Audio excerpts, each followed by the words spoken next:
Hello నమస్కారం అండి. Hi. ఈరోజు మన టాపిక్ ఏమిటంటే రెవెన్యూ డిపార్ట్మెంట్ అంటే మీకు గుర్తొచ్చేది లంచం. మళ్ళీ గుర్తొచ్చేది లంచం. మళ్ళీ గుర్తొచ్చేది నెల 2 నెలలు వాళ్ళ చుట్టూ తిరగాల, మన పనులు జరగాలంటే తిరిగినా కూడా లంచం. మీకు ఎవరికైనా వెళ్ళిన మరుసటి రోజే ఎవరికైనా పని జరిగాయా రెవెన్యూ డిపార్ట్మెంట్లో లంచం ఇవ్వకుండా? ఏ రెవెన్యూ డిపార్ట్మెంట్లో అయినా మీకు పని జరిగిందా? ప్లీజ్ కామెంట్ మీ.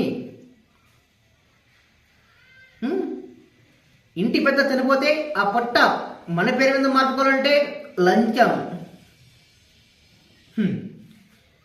పింఛని రావాలంటే లంచం. డేట్ ఆఫ్ బర్త్ కావాలంటే లంచం. ఎంఆర్ఓ సైన్ కావాలంటే లంచం. లంచం లంచం లంచం. ఎక్కడిని తీసుకొస్తావు లంచాలు?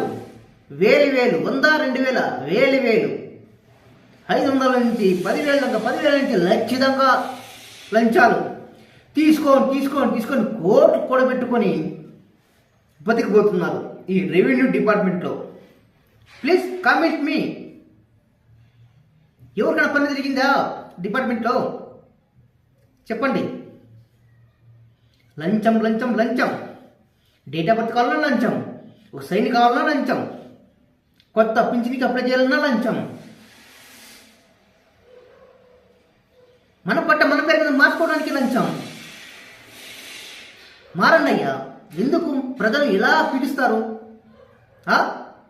చెప్పండి, ప్రజలు ఎలా పీడిస్తారు ఇలా అని? ఎక్కడి నుంచి వస్తాయండి రైతుల దగ్గరికి? రైతులతో నా డబ్బులు ఎక్కడి నుంచి వస్తాయి చెప్పండి? ఉండో 2 ఎకరాలు 3 ఎకరాలు ఉంటుంది. పాపం ఇంటి పేద చనిపోయింటాడు, వాళ్ళ పేరు మార్చుకోవాలన్నా 10,000, పాస్బుక్ కావాలన్నా ఒక్కొక్క పాస్బుక్ ఒక్కొక్క ఎకరాకు దాని రేటు బట్టి వాల్యూ లంచం.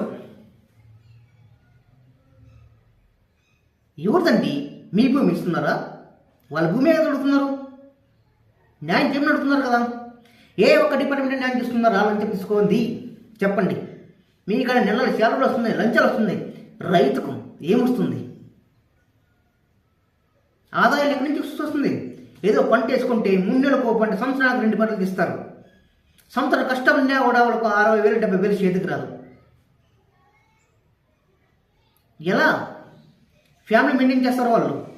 ఎలా మీకు ఇచ్చి ఎలా బతుకుతారు? కొంచెమైనా ఆలోచన ఉంది అంటున్నా. అన్నలారా, ప్రజలారా, మీకు ఈ నేను చెప్పే మాట అబద్ధమైతే చెప్పు తీసుకుని కొట్టండి. నిజం నిజం నిజం చెప్తున్నా నేను. రెవెన్యూ డిపార్ట్మెంట్ ఏ ఒక్క చిన్న పని జరగాలన్నా లంచం లంచం లంచం. లంచం లేని పని జరగదు. ఒక రోజులో అసలు జరగదు పని. వారం రోజులు, 10 రోజులు, 2 నెలలు, 3 నెలలు, 4 నెలలు, సంవత్సరం సంవత్సరం దాకా తిరగాల. పెద్ద పెద్ద పనులకైతే చిన్న పనులు కనీసం ఎంఆర్ఓ సైన్ కావాలన్నా, విఆర్ఓ సైన్ కావాలన్నా 3 రోజులు 4 రోజులు వెయిట్ చేయాలి, తప్పదు. నీకు పాస్బుక్ కావాలంటే 3 నెలలు, సంవత్సరం తిరగాల వాళ్ళకి లెక్క ఇచ్చేంత వరకు. వాళ్ళ చేతులు డబ్బు పడినా కూడా, లంచం మన్నా కూడా కనీసం నెల 3 నెలలు, 4 నెలలు, 5 నెలలు పడుతుంది టైం. వీళ్ళు లేరు, ఎంఆర్ లేరు, విఆర్ఓ లేడు, ఎంఆర్ఓ విఆర్ఓ ఇంకోడు ఉన్నాడు. ఏంటి చైతన్యం రావాలి? ఫస్ట్ ప్రభుత్వంలో చైతన్యం రావాలి, ఫస్ట్ ప్రజల్లో చైతన్యం రావాలి. అప్పుడే మన దేశం డెవలప్మెంట్ అవుతుంది, ప్రజలు డెవలప్మెంట్ అవుతారు, రైతే రాజు అవుతాడు. అంతవరకు రైతు రాజు కాలేడే, బిచ్చగాడు తప్ప. ప్లీజ్ మారండి. దేశాన్ని డెవలప్మెంట్ చేయండి, రాష్ట్రాన్ని డెవలప్మెంట్ చేయండి, జిల్లాను డెవలప్మెంట్ చేయండి. లంచాలకు మరగకండి. మన దేశాన్ని డెవలప్మెంట్ చేసేదానికి బతకండి. లంచాలు తీసుకొని లక్షలు వేలు తీసుకొని కోర్టు కూడా పెట్టుకుని ఏ రోగం వచ్చి తినలేక చస్తావు. నా ఫ్యామిలీ బాగుపడుతుంది అనుకుంటావు, వాడు కూడా బాగుపడ్డు.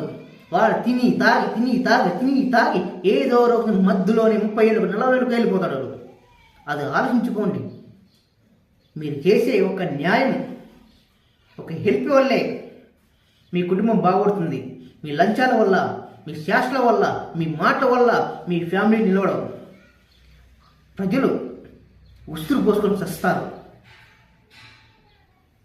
జై హింద్, వందే మాతరం.